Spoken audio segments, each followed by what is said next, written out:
시간 예배의 자리에 나오신 여러분들을 환영하고 축복합니다. 우리는 이어지는 팔복 강의 10번째 시간으로 오늘 그들이 긍휼히 여김을 받을 것이니요 라는 제목의 말씀을 나누려고 합니다. 전해지는 말씀 가운데 하나님의 은혜가 있으시기를 바랍니다. 팔복 중에 5번째 말씀에서 예수님께서는 긍휼히 여기는 자는 복이 있나니 긍휼히 여김을 받을 것이니요 라고 말씀하십니다. 이 본문은 다른 7가지 복과 달리 앞부분에서 언급한 단어인 긍휼이 뒷부분에서 다시 반복되어 언급된다는 특징을 지니고 있으며 그에 따라 팔복의 조건적인 뉘앙스를 가장 극명하게 드러내고 있습니다.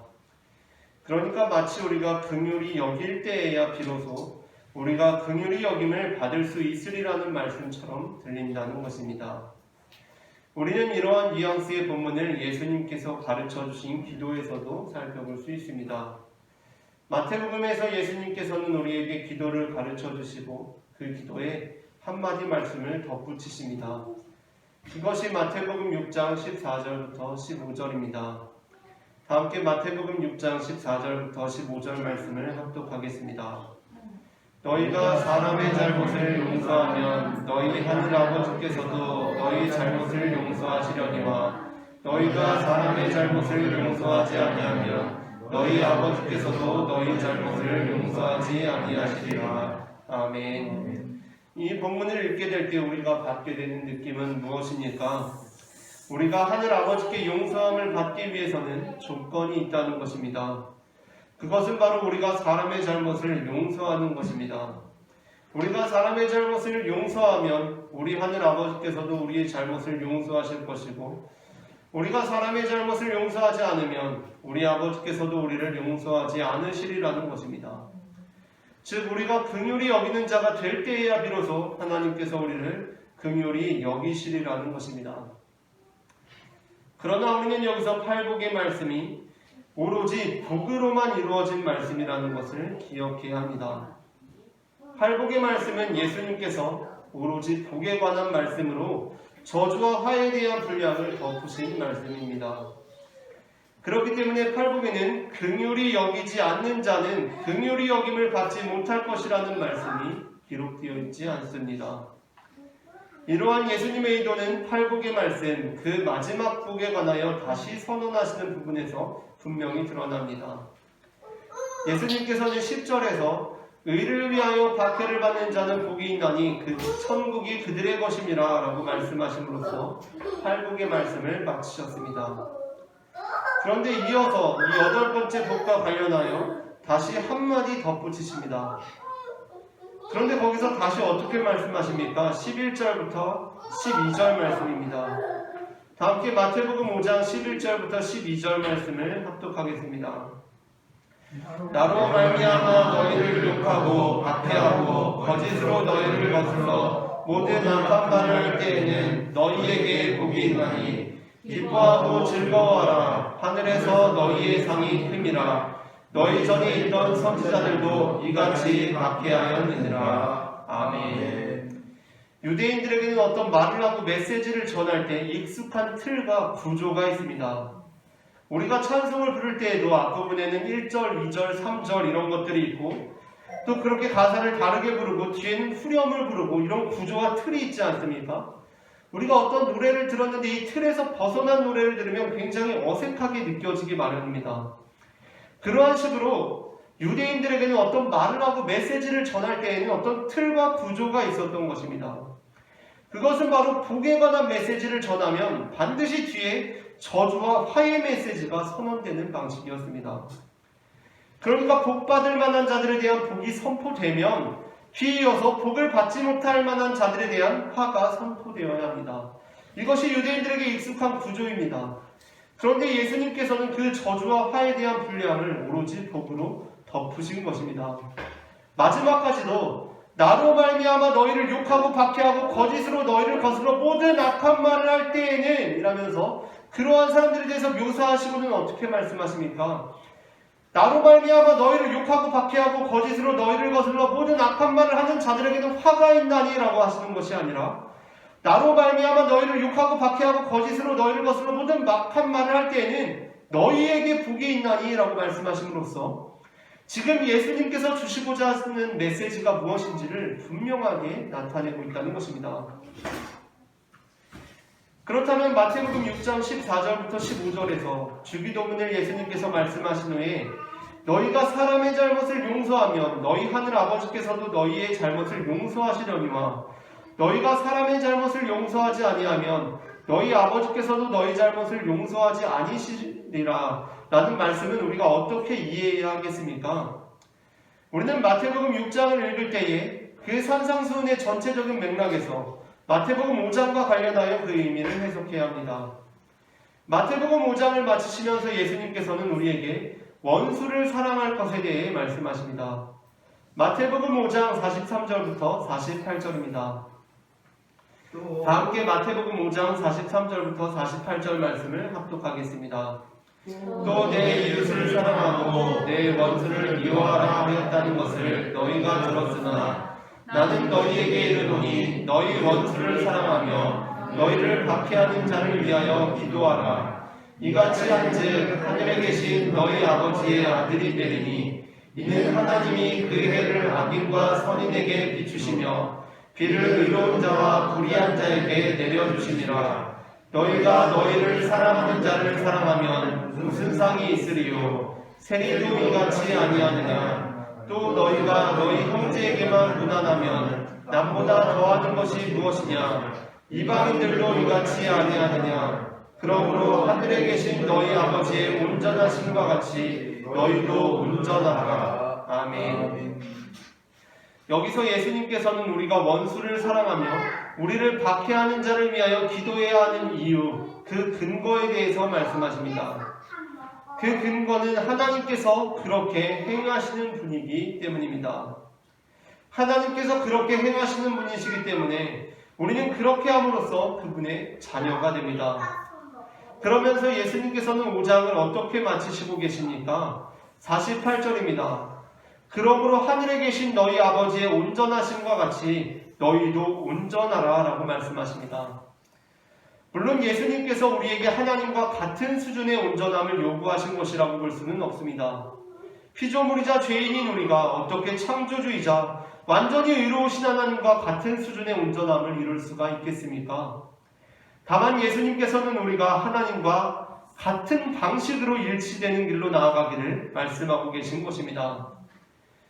그러니까 예수님께서는 지금 이제 어지간히 커서 아버지 어머니처럼 빨리 달릴 수 있게 된 사춘기 자녀를 모델로 제시하시면서 너희 역시 그러한 식으로 온전하여지라고 말씀하시는 것이 아니라 비록 이제 막 걸음마를 떼어 잘 넘어지고 기웃뚱거리더라도 아버지 어머니의 뒤를 따라서 같은 방향으로 걷는 어린아이를 보시며 그와 같이 온전하라 라고 말씀하고 계신다는 것입니다. 아버지 어머니처럼, 아니 아버지 어머니를 능가할 정도로 빠르게 달릴 수 있게 되었다고 할지라도 아버지 어머니의 방향과 다른 방향으로 나아간다면 그것은 예수님께서 말씀하시는 온전함이 아닙니다. 그러니까 예수님께서 말씀하시는 그 온전하심과 가치라는 것은 어떠한 수준이나 능력을 의미하는 것이 아니라 그 방향을 뜻한다는 것입니다. 그렇다고 할 때 우리가 앞서 읽었던 마태복음 6장 14절부터 15절 말씀이 예수님께서 가르쳐 주신 기도의 12절 말씀에 대한 부연 설명임은 반드시 우리가 기억해야 할 부분입니다. 예수님께서 너희가 사람의 잘못을 용서하면 너희 하늘 아버지께서도 너희 잘못을 용서하시려니와 너희가 사람의 잘못을 용서하지 아니하면 너희 아버지께서도 너희 잘못을 용서하지 아니하시리라 라고 말씀하신 이 본문은 앞선 기도에서 우리가 우리에게 죄 지은 자를 사하여 준 것 같이 우리 죄를 사하여 주시고 라는 기도에 대한 부가적인 설명입니다. 우리가 우리에게 죄 지은 자를 사하여 준 것 같이 우리 죄를 사하여 주시옵고, 그러니까 이 본문에서 역시 같이라는 것은 우리가 우리에게 죄 지은 자를 사하여 준 만큼 우리 죄를 사하여 달라는 간청이 아닙니다. 이것은 우리가 우리에게 죄 지은 자를 사하여 주는 그 방식대로 주님께서도 우리의 죄를 사하여 달라는 기도입니다. 그러므로 그렇다면 우리는 어떠한 방식으로 우리에게 죄 지은 자를 사하여 주고 있습니까? 어떠한 근거로 우리에게 죄 지은 자를 사하여 줍니까? 예수님께서는 우리에게 죄 지은 자를 사하여 주는 그 근거에 대하여 마태복음 18장 21절부터 35절에서 이렇게 말씀하셨습니다. 조금 긴 말씀이지만 다 함께 마태복음 18장 21절부터 35절까지의 말씀을 합독해 보도록 하겠습니다. 그때에 베드로가 나와 이르되 주여 형제가 내게 죄를 범하면 몇 번이나 용서하여 주리이까 7번까지 하오리이까 예수께서 이르시되 내게 이르노니 7번뿐 아니라 7번을 70번까지라도 할지니라. 그러므로 천국은 그 종들과 결산하려 하던 어떤 임금과 같으니 결산할 때에 10,000달란트 빚진 자 하나를 데려오매 갚을 것이 없는지라. 주인이 명하여 그 몸과 아내와 자식들과 모든 소유를 다 팔아 갚게 하라 하니 그 종이 엎드려 절하며 이르되 내게 참으소서 다 갚으리이다 하거늘 그 종이 주인이 불쌍히 여겨 놓아보내며 그 빚을 탕감하여 주었더니 그 종이 나가서 자기에게 100데나리온 빚진 동료 한 사람을 만나 붙들어 목을 잡고 이르되 빚을 갚으라 하매 그 동료가 엎드려 간구하여 이르되 나에게 참아주소서 갚으리이다 하되 허락하지 아니하고 이에 가서 그가 빚을 갚도록 옥에 가두거늘 그 동료들이 그것을 보고 몹시 딱하게 여겨 주인에게 가서 그 일을 다 알리니 이에 주인이 그를 불러다가 말하되 악한 종아 내가 길기에 내가 내 빚을 전부 탕감하여 주었거늘 내가 너를 불쌍히 여김과 같이 너도 내 동료를 불쌍히 여김이 마땅하지 아니하냐 하고 주인이 노하여 그 빚을 다 갚도록 그를 옥졸들에게 넘기니라. 너희가 각각 마음으로부터 형제를 용서하지 아니하면 나의 하늘 아버지께서도 너희에게 이와 같이 하시리라. 아멘. 이 비유는 너희가 각각 마음으로부터 형제를 용서하지 아니하면 나의 하늘 아버지께서도 너희에게 이와 같이 하시리라 라고 맞춰집니다. 그렇다 보니 우리는 이 비유를 읽고서 이 비유가 마치 긍휼히 여기지 않으므로 긍휼히 여김을 받지 못한 어떤 사람에 관한 말씀으로 이해하고 넘어가기가 쉽습니다. 물론 긍휼히 여기는 자가 긍휼히 여김을 받을 것입니다. 그러나 그 상황이 이르기 전에 이미 벌어진 일이 있습니다. 그것은 바로 그 사람이 이미 긍휼하심을 입은 사람이라는 것입니다. 그는 자기 앞에 빚을 진, 자신에게 잘못한, 자기에게 죄를 지은 사람을 맞닥뜨리게 되었습니다. 그때 그가 처한 상황이란 어떠한 상황이었습니까? 그는 지금 여전히 10,000달란트의 빚을 진 자로서 동시에 자신에게 빚을 진 사람들의 빚을 탕감해 줄 때에야 비로소 그 10,000달란트의 빚을 탕감받을 수 있는 자로서 그러한 조건을 부여받은 자로 서 있는 것입니까? 그렇지가 않다는 것입니다. 그는 이미 그 빚을 탕감받은 사람입니다.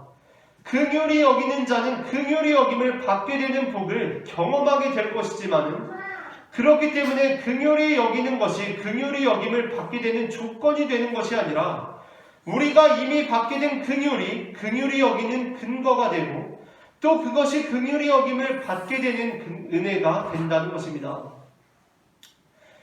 저는 우리가 하나님께 드리는 모든 수고와 헌신이 이러한 방식을 따른다고 생각합니다. 사실 우리가 하나님께 드릴 수 있는 것이라고는 아무것도 없습니다. 나의 생명도 주님께서 주신 것이고 이 몸도 주님께서 주신 것이며 우리가 드리는 물질도 주님께서 주신 것이기 때문입니다. 그러나 우리는 그것들 중에 일부를 주님께 드립니다. 그러니까 사실은 우리의 것을 드리는 것이 아니라 주님께서 우리에게 주신 것들의 근거에서 그것들 중 일부를 다시 주님께 올려드리는 것일 뿐입니다. 그런데 우리가 놀라게 되는 것은 무엇입니까? 주님께서는 마치 당연하다는 듯이 그래 내가 너희에게 준 것 중에 일부를 가지고 왔구나 잘 알겠다 그렇게 당연하게 받으시는 것이 아니라 그것에 대하여 다시 또 은혜를 부어주신다는 것입니다. 그러므로 이 말씀은 우리에게 너무나 복된 말씀입니다. 우리는 사실 긍휼히 여길 수밖에 없어서 긍휼히 여겼을 뿐입니다. 우리가 받은 사랑, 우리가 받은 은혜, 우리가 받은 긍휼이 너무나 커서 그 사랑과 은혜와 긍휼에는 결코 미치지 못하지만 우리의 작은 긍휼, 우리의 작은 사랑, 우리의 작은 은혜를 베풀었을 뿐입니다. 그런데 하나님께서는 그것을 귀하게 여기시고 그것을 잊지 않으시고 그의 합당한 긍휼을 다시 베풀어 주신다는 것입니다. 그렇기 때문에 저는 긍휼히 여기는 자는 복이 있나니 그들이 긍휼히 여김을 받을 것이니요 라는 이 말씀에 근거해서 10,000달란트 탕감받은 자의 비유를 조금 더 묵상해 봅니다. 만일 그가 자신에게 100데나리온 빚진 동료를 만나서 그를 옥에 가둔 것이 아니라 그를 만나게 되었을 때, 오 친구여, 두려워하지 마십시오. 당신의 모든 빚은 탕감되었습니다. 그 100데나리온으로 두려워하지 마십시오. 내가 탕감해 드리겠습니다. 라고 용서를 선언하였을 때 어떠한 일이 벌어졌을까? 그 임금이 그 소식을 듣고는 걔 어차피 10,000달란트 탕감받았잖아. 그러니까 당연한 일 행한 거 아니야? 그렇게 하는 게 당연한 거 아니야? 라고 말하는 것이 아니라 그 임금이 그를 다시 찾아내었을 것입니다. 그를 반드시 찾아냈을 것입니다. 그리고 그의 긍휼히 여김에 합당한 긍휼을 다시 베풀었을 것입니다. 그때 그는 임금님 아닙니다. 이게 또 무슨 은혜입니까? 저는 이미 많은 긍휼을 받았습니다. 그것으로 족합니다. 제가 베푼 이 긍휼은, 제가 베푼 이 은혜는 주님께 받은 것에 비하면 털끝만큼도 안 됩니다. 라고 말할 것입니다. 그러나 임금은 그에게 이렇게 선포할 것입니다. 아니다. 착하고 충성된 종아, 네가 참 귀한 일을 행하였구나. 긍휼히 여기는 자는 복이 있나니 그가 베푼 긍휼에 합당한 긍휼을 받게 될 것이다. 라고 말입니다.